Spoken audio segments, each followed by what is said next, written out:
Hey now, we are at Carl Hubbell, and it is still Sunday, March 3rd. It's like an hour later. I've been studying the autograph analysis of Carl Hubbell, and this guy, man, this may actually cause controversy. How is Carl Hubbell going to cause controversy? We'll get to that in a moment. Carl Hubbell, I mean, to me, what I know Carl Hubbell for is the 1934 All-Star Game where he struck out Babe Ruth, Lou Gehrig, Jimmy Fox, Al Simmons, and Joe Cronin in a row. Like, that is incredible. I mean, that alone should deserve you the Hall of Fame. So the thing about Carl Hubbell is, and I mean, he was inducted in the Hall of Fame in 1947. He was on the third ballot. I mean, but still, original All-Star 1933, 9-time All-Star, World Series champion. He won 2 NL MVPs as a pitcher, which is just an amazing. He led the ERA. I mean, his numbers retired. I mean, 253, 154 with a sub 3.0 ERA.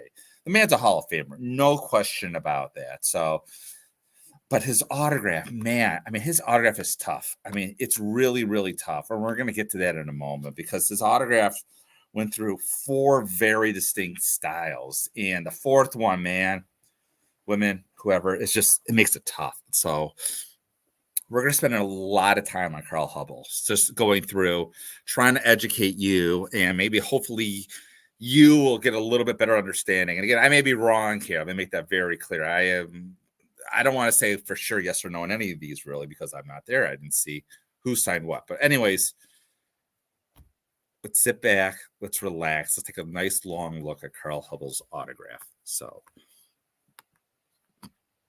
as always, we're going to start with the PSA database. So this right here, we're looking at the post-career Carl Hubbell autograph. I don't know why we started on this one, just for whatever reason, we're starting on this one. So Carl Hubbell, between let's say, after his retirement until 1977, this is what a Carl Hubbell autograph looks like. It's very compact. It leans a little bit to the right and has a huge line going down like this. He's, for the H, struck it right through. I mean, it's ups and downs, ups and downs. It's very tough, believe it or not, to forge this autograph. So again, right here, looks like this is the same autograph. Yes, this is the exact same autograph. So we'll keep going on here. This Carl Hubbell, this looks like, if I had to guess, Carl Hubbell had a stroke in 1977, and his autograph, this is, let's say, the third style of the Carl Hubbell autograph. It still leans now a little bit to the left, as you can see. The B's, though, are more stretched out, but he still went down and across with that H. So again, this looks like here, this is a vintage autograph. This is probably signed during his career. During his career, his autograph leaned very much to the left, as you can see right here. This is, let's say, version 1. Again, this is a nice, beautiful autograph of Carl Hubbell. The A still kind of looks like a U, as you can see right here. The L, I mean, everything slants to the left. He always had a 3-stroke H. Remember that. He always had a 3-stroke H. Again, the L's came right here, ups and downs. The L's came straight down. We're just going to go through right here. Now we have this version right here. So this is a post-1984 stroke. And, man, his autograph is just very, very tough. So if it were me, he was a very good signer. He even threw out the opening pitch at the 1984 All-Star Game. I mean, he was very good through the mail, like through the end of his life. And even post-stroke 1984, he was still a good signer. He still did autograph appearances, or not, kind of like Buck Leonard of the 1980s. Like, even though, but his autograph, it's very tough to authenticate now. So you can see right here. I mean, I think this is good. This is from the show. But if I'm looking for a Carl Hubbell autograph post-stroke, and I would probably never buy one unless it was on a signed document. The A, you see how it goes. It's like it sort of goes, is the top letter of Carl, and it goes down. He still rounds it out, and then it's kind of flat at the bottom C right here. It's really, the H is a distinct 3-stroke H. No big line coming down like this right here. And again, the Hubbell sort of goes down like this, and the L looks like a U. Usually this L, though, is top of this one. But again, I mean, he was not a very healthy man right now. So again, you see right here, again, this is post-1984 signature. And of course, I mean, we'll get to it in a later. But again, see how the A starts up high right here and it falls down. The H is a 3-stroke, 1, 2, 3 across, and the L, and again, it sort of falls down right here with this L higher than this one. I mean, again, so this autograph right here, we're looking at, my guess is 1979 to 1984, maybe even before 1979. This is a pretty nice autograph of Carl Hubbell right here. And again, pre 1984, the L's could be either way. But again, the L looks like a U right here. It's very tough to tell the L's from the U. The B's are fairly consistent, as you can see right here. But again, pre-1984, he came down down from high to low. I mean, that's a telltale sign of a Carl Hubbell pre-1984 autograph. Again, I guess this is also pre-1984. This is a very famous pose, obviously. Carl Hubbell, we're seeing this a lot. This looks like pre-1977 stroke. Again, a very nice, very beautiful autograph of him right here. Again, nice vintage autograph right here of Carl Hubbell. We're just going to keep going. So this is a 1987 autograph. And again, he still did shows. I Googled it. He was out there. He was signing. So, I mean, he was like one of the original signers on the circuit, let's call it right here. So again, looking at a Carl Hubbell autograph, you can still see here the A and the R and the L. This falls down. I think this is 1987. I looked before. That's how we were able to date it. Again, the B, you can sort of see the B, the U, and see how it's kind of like on a downward slant. If I'm buying a Carl Hubbell, I'm like a post 1984, 3 strokes right here. 1, 2, 3. Again, it's coming down. It's coming down. You can see that right here. I wouldn't be buying it post 1984. Again, this is we're not going to look at these because these are gorgeous. These are very tough. It's authentic. I'm sure Bill's looking at this saying right now, I wish I had this autograph. Again, 1941. I mean, if you're looking at a vintage autograph, this is the ones to buy. Signed 1948. Again, this is like post-career. You see how it slants to the right. Right now, we talked about earlier, a nice, huge stroke down. So, again, this is 1984 post 3-stroke autograph. Again, it's probably from the same signing. You see how still it flows down. The Hubbard flows down, but again, it comes back up over here, and this looks like a U right here. So again, the E looks like an I at this point in his life again, and now we're back to vintage signatures. So I mean, I know I'm rushing through this again. I don't know when this is. This is obviously a post 1984. This is a signed check. This is probably one of the only post 1984 checks I would buy from Carl Hubbell because of the fact that it is a check, and they release some checks into the market. They're all from Mesa, Arizona. I think there's some also Giants checks out there as well. But again, even you can see that we know this is good. You can see how the A, and again, it comes down. The Hubbard comes down like this, even with the line to sign on it. You could not sign on a level plane. So if it isn't signed like falling down like this, I would not want to buy the Carl Hubbell autograph. So again, I think this is good. He was a very good signer at home. Again, you see how it falls down, the A to the R, the U falls down. It shouldn't be level at all. Again, I think this is the last one. Yeah.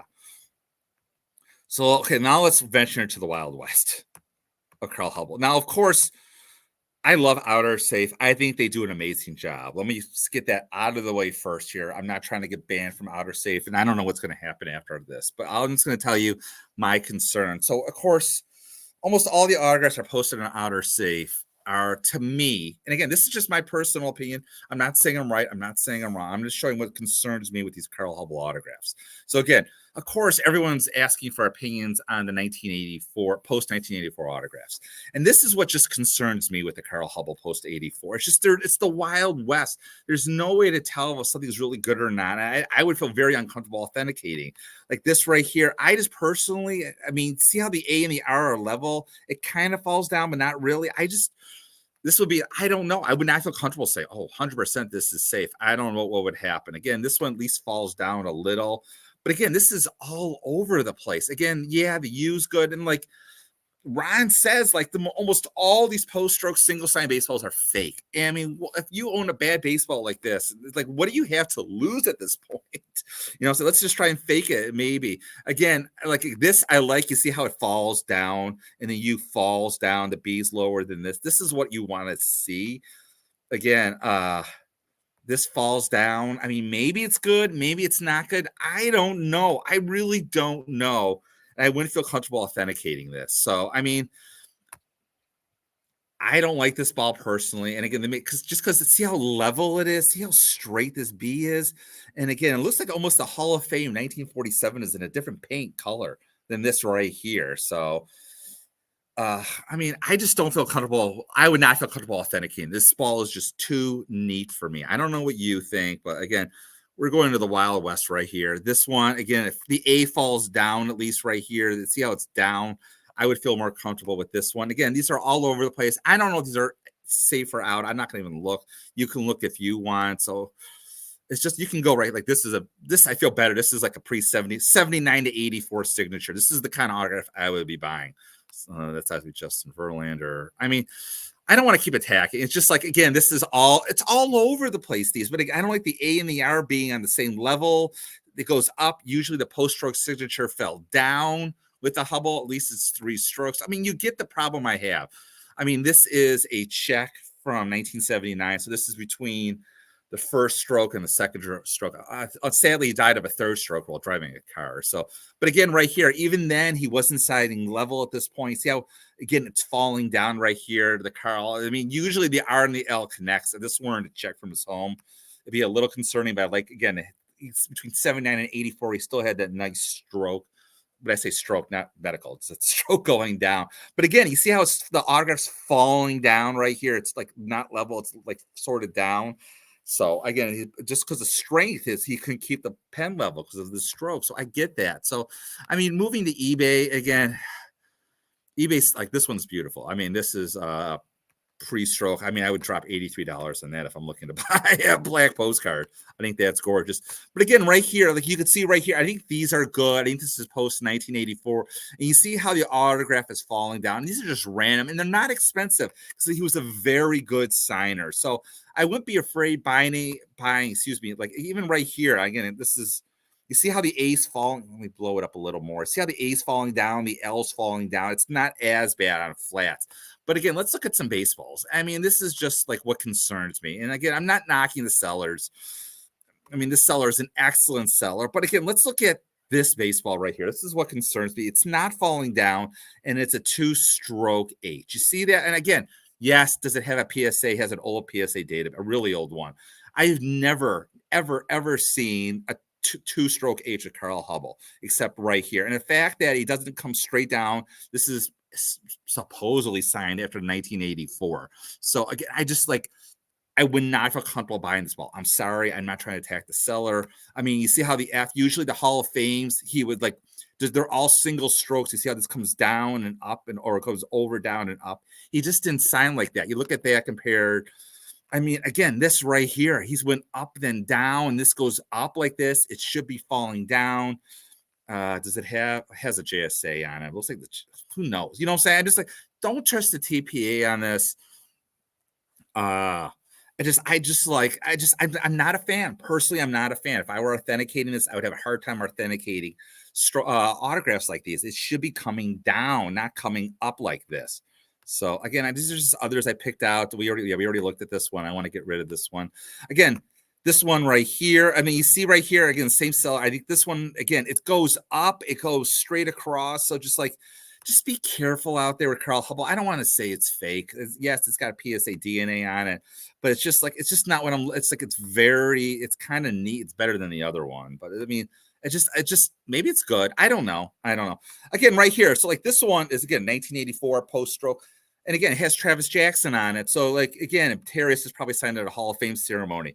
And again, see how the A's falling down? You want to see the A falling down. You want to see the autograph if it has the 3-stroke H like this, with not the H coming all the way down, falling down. So again, these are just like, again, this is another one. I just personally, and I'm sure it has an old PSA sticker on it. And I see, and again, all of these autograph Carl Hubbell's, I don't feel comfortable. A lot of them are signed on Bart Giamatti balls. So it means they were signed, like Giamatti's balls didn't come out until 1986, and he died in 1988. So like, these are the last 2 years of his life. And so like I don't think his autograph got better. If anything, it got worse. So I don't like autographs that are like this. They are on a straight plane. If I want to see a post-stroke Hubbell, it should be falling down, not on a straight plane. And I get these at TBAs. So I don't know how much trouble I'm going to get over all of this.